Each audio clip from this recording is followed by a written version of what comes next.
8월 17일 목요일 은총의 숲 새벽 묵상을 시작하겠습니다. 오늘의 말씀은 시편 139편입니다.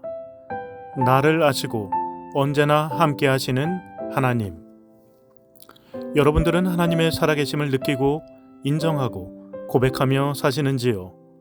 하나님은 우리에게 관계와 신앙과 고백을 강요하는 분이 아니시기 때문에 우리는 얼마든지 하나님을 외면하며 살 수 있습니다. 세상에 하나님과 기독교 신앙을 거부하는 사람들이 여전히 많은 이유가 여기에 있습니다. 하지만 그렇다고 해서 삶 가운데서 하나님을 인정하지 않는 것이 정당화될 수는 없습니다. 신앙인의 의무를 말하는 것이 아닙니다. 오히려 행복하고 의미 있는 삶을 살아가는 비밀이 여기에 있기 때문입니다. 영적인 눈과 마음이 열리게 되면 우리는 삶의 순간순간마다 하나님을 느낄 수 있습니다. 그리고 그제서야 삶의 순간순간마다 하나님을 인정하는 삶이 복된 삶임을 깨닫게 됩니다. 영적인 비밀입니다. 오늘의 시편 139편의 시인은 그 깨달음을 노래하고 있습니다. 예배의 자리뿐만 아니라 삶의 자리에서 살아가는 순간순간마다 하나님을 인정하고 하나님과 동행하는 것이 얼마나 복되고 기쁘고 아름다운 삶인지를 깨닫고 이 시편을 노래하고 있습니다. 7절입니다. 내가 주의 영을 떠나 어디로 가며 주의 앞에서 어디로 피하리이까. 하나님은 우리를 우리보다 더 잘 아십니다. 그리고 언제나 우리와 함께 하십니다. 그 깨달음이 너무나 귀하고 감사해서 시편 시인은 6절에서 이렇게 고백하고 있습니다. 이 지식이 내게 너무 기이하니 높아서 내가 능히 미치지 못하나이다.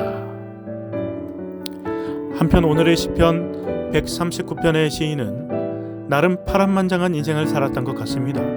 누가복음 15장에 탕자 둘째 아들처럼 자기 마음대로 살고자 하나님을 떠난 적도 있었나 봅니다.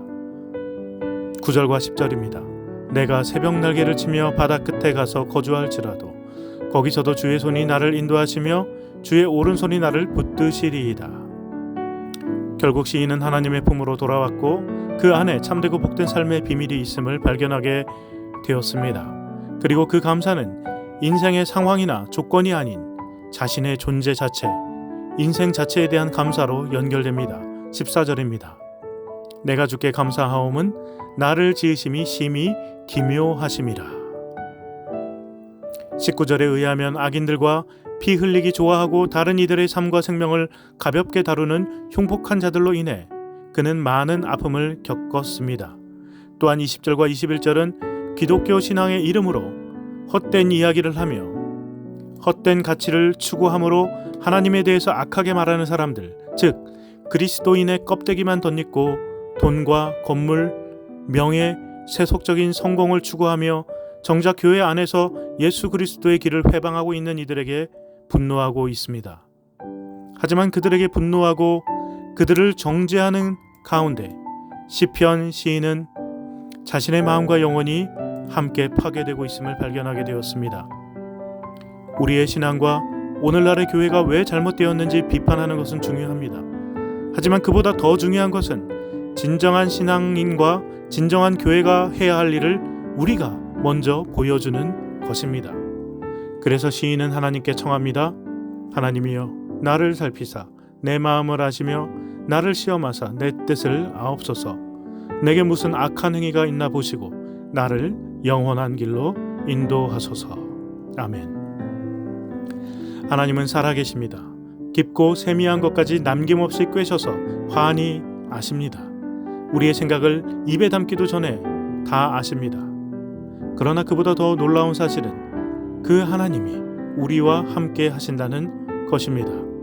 앞에 계신가 하면 뒤에 계시고 우리의 인생을 거룩한 손길로 이끌어 주시고 한순간도 우리를 떠나지 않으십니다. 그 하나님을 느끼고 인정하며 매 순간 사는 것이 참된 복입니다.